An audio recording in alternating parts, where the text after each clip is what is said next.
خاله ناراحت نشه. از چی ناراحت بشه؟ از اینکه میریم خونه مامانم.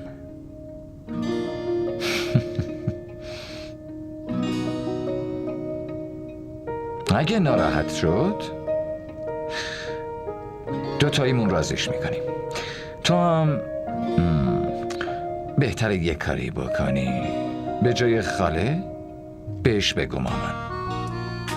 خیلی با محبت، مثل یه عروس فرمان بردار. البته یه عروس خوب. بهش ارزش بده و ازش اجازه بخوام. چطور ازش اجازه بخوام؟ مگه از مامان خودت وقتی میخوای اجازه بگیری کاری انجام بدی چی کار میکنی؟ بریم.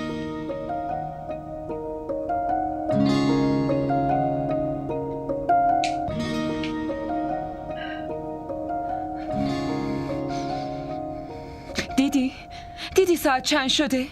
از صبح کنار اون نشسته. نگاه، تو دو شبون دختر پسرمو تو مشتش گرفته. بعد تو میگی خیلی مظلومه. عجب. مامان نازم، آخه چرا انقدر عصبانی میشین؟ همین دیروز ولیمه داداشمو گرفته بودین، تا صبحم که همینجا پیش خود شما نشسته بود. حالا که پیش زن داداشه دیگه چه فرقی به حال شما میکنه؟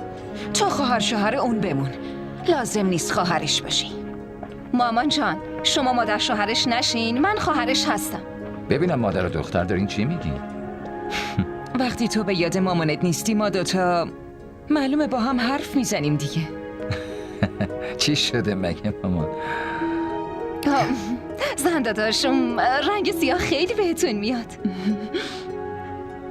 ممنون. به نظر میرسه واسه بیرون رفتن حاضر میشی. بله، من میخواستم برم خونه مامانم، اگه شما اجازه بدین. خونه مامانت؟ آره، البته اگه شما اجازه بدین. آره چرا که نه، شما میتونین پیش خاله زینب برین. مامان خب شما هم بیاین دیگه. من بیام چیکار؟ شماها برین. مامان خیلی خوشحال میشه. آفرین، منم تنها بمونم؟ نه شما هم بیاین. من یکم حالم خوب نیست. مامان چتون شده؟ الان خوبین شما؟ خاله اگه حالتون خوب نیست ما نمیریم.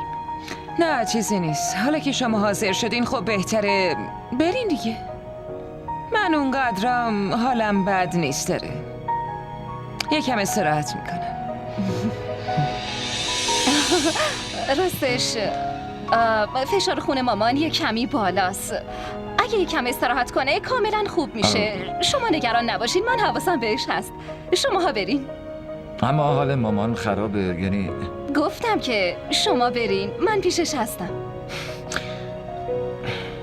خیلی خوب بریم. مطمئنی؟ مواظبش باش. خداحافظ.